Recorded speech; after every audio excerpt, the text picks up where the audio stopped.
اعوذ باللہ من الشیطان الرجیم بسم اللہ الرحمن الرحیم رب اشرح لی صدری ویسر لی امری واحلل عقدۃ من لسانی یفقہوا قولی رب یسر ولا تعسر وتمم بالخیر وبک نستعین۔ السلام علیکم ورحمۃ اللہ وبرکاتہ۔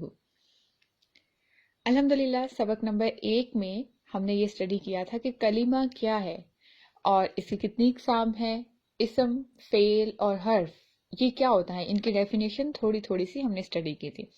آج دوسرے لیسن کے اندر ہم اسم کو پراپرلی اسٹڈی کریں گے کہ اسم کیا ہوتا ہے۔ جیسے کہ سبق نمبر 1 میں ہم نے بات کی، اسم ایسا لفظ ہوتا ہے جس کا کوئی میننگ ہوتا ہے، جس کا کوئی معنی ہوتا ہے، اور اسی کے ساتھ ساتھ اس میں کوئی وقت کا تعین نہیں ہوتا، مینس کوئی ٹائم فریم جو ہے وہ یہاں پہ ایکسپلین نہیں کیا جاتا، وہ فعل میں ہوتا ہے۔ تو اسم ہم کہہ سکتے ہیں کسی کا نام، کسی شخص کا نام، کسی جگہ کا نام، کسی کام کا نام، یہ سارے جتنی کیٹیگریز ہوتی ہیں یہ ساری کی ساری اسم میں ہی آتی ہے۔ جیسے ہم پارٹ آف اسپیچ پڑھتے ہیں تو اس میں ایک ناؤن ہوتا ہے جس کو ہم ایز اے اسم بھی ڈیل کرتے ہیں، پھر ایک پروناؤن ہوتا ہے جو کہ اسم کی جگہ پہ آتا ہے۔ مینس جب ہم کوئی ایسے لکھ رہے ہیں، کوئی پیراگراف لکھ رہے ہیں تو فرسٹ پلیس پہ ہم کسی کا نام مینشن کر دیتے ہیں، اور اس کے بعد جب بھی اس کا ذکر ہوتا ہے تو ہم اس میں پروناؤن یوز کرتے ہیں۔ ایگزیکٹلی وہی چیز جو ہے وہ عربک میں بھی ہوتی ہے، کہ وہی چیز جو ہے جیسے ہم وہاں پہ یوز کرتے ہیں، یہاں پہ بھی پروناؤنز ہوتے ہیں جن کو ضمائر بولا جاتا ہے، اور وہ ضمائر جو ہے وہ بھی اسم کی کیٹیگری میں آتے ہیں۔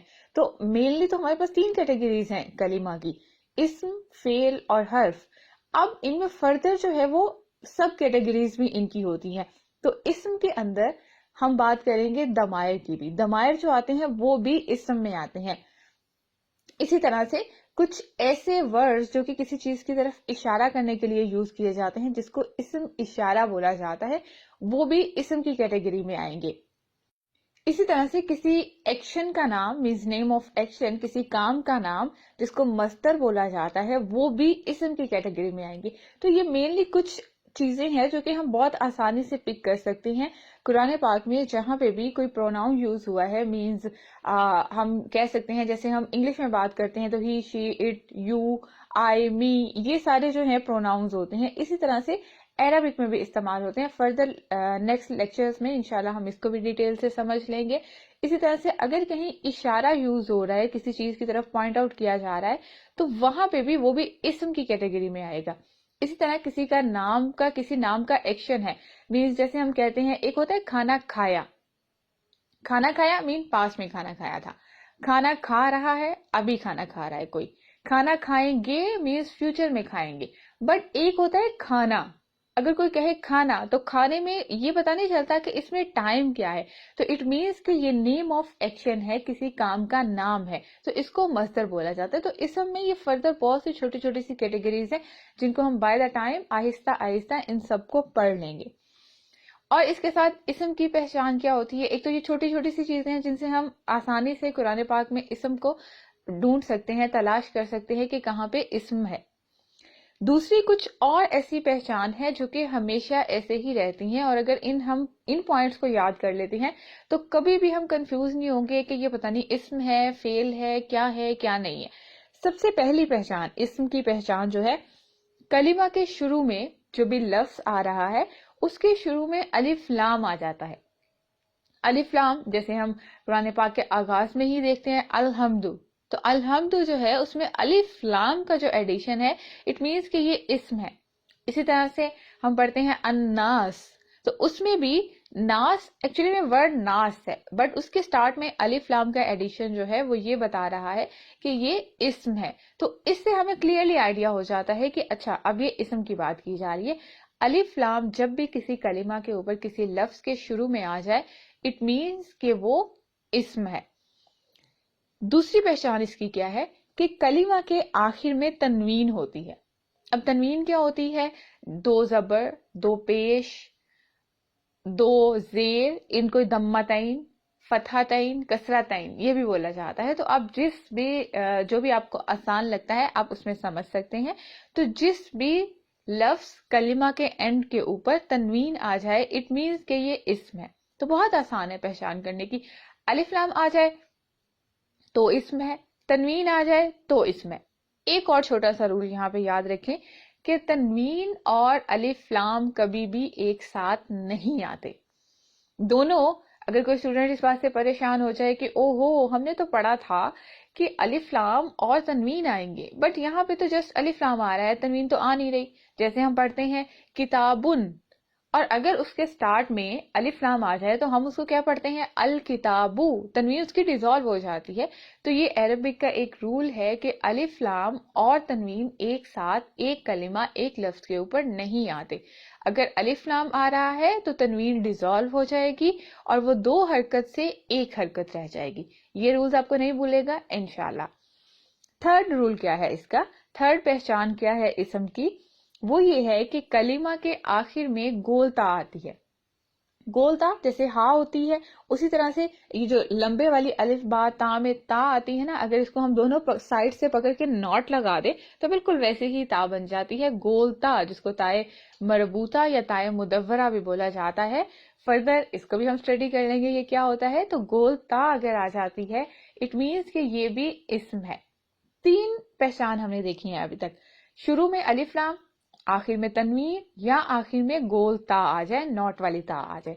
ایک اور پہچان ہے جو آپ یاد رکھ سکتے ہیں، اینڈ میں الف اور بڑے والی تا، مینس جو لمبے والی تا ہوتی ہے الف با تا، وہ والی تھرڈ پلیس والی، وہ تا آ جائے تو بھی وہ اسم ہی ہوتا ہے. تو ٹوٹل 4 پہچان.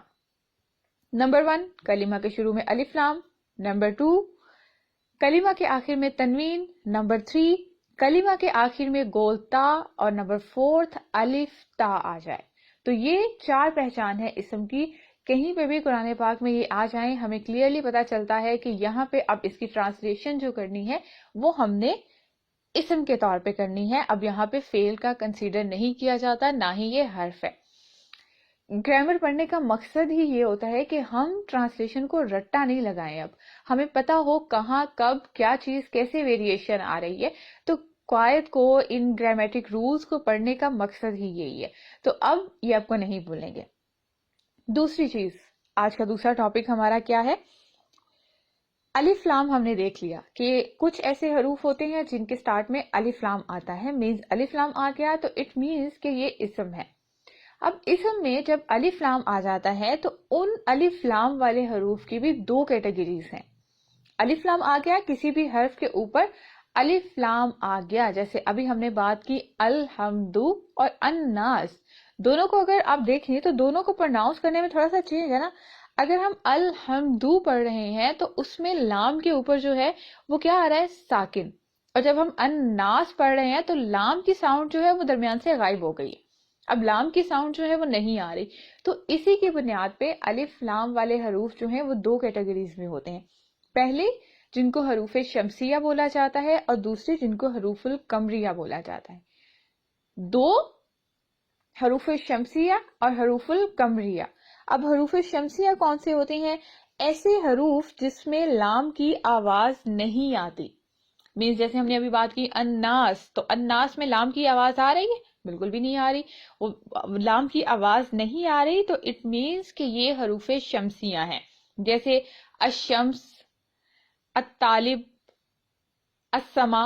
تو اس میں ہوتا یہ ہے کہ الف لام کے بعد جو نیکسٹ حرف آتا ہے، جو نیکسٹ لیٹر آتا ہے، اس کے اوپر تشدید آ جاتی ہے. تو یہ بہت آسان انڈیکیشن ہوتا ہے کہ الف لام کے بعد اگر کسی حرف کے اوپر تشدید کا سائن ہمیں نظر آ رہا ہے اٹ مینس کہ اب یہ حروف شمسیہ ہے.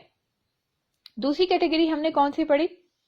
حروف القمریہ. اس سے پہلے کچھ لیٹرز ہیں جو آپ کے سامنے آ رہے ہیں، ان کو آپ نے یاد رکھنا ہے. اگر آپ کو یہ یاد نہیں ہو رہا، ویسے تو آہستہ آہستہ ویکیبلری ہماری اسٹرانگ ہوتی جاتی ہے تو ہمیں پتہ چل جاتا ہے. ایک آسان سا انڈیکیشن آپ کو بتا دیا ہے کہ جب بھی الف لام کے بعد والے حرف کے اوپر تشدید کا سائن آپ کو مل جائے اٹ مینس کہ یہ حروف شمسیہ ہے. کچھ لیٹرز بھی آپ کے سامنے شو ہو رہے ہیں، آپ ان کو بھی یاد رکھ سکتے ہیں اور کوشش کریں کہ قرآن پاک سے ان کے الفاظ تلاش کر کے اپنی نوٹ بک میں ان کو کمپلیٹ کریں. اپنا ایک چارٹ کمپلیٹ کر لیں، پھر کبھی بھی آپ کو کنفیوژن نہیں ہوگا. آپ جب ان کو بار بار پڑھیں گے تو آپ کو یاد ہوتے جائیں گے. حروف القمریہ، دوسرے حروف الف لام کی بنیاد پہ جو 2 اقسام ہیں حروف کی، ان میں سے پہلی حروف شمسیہ،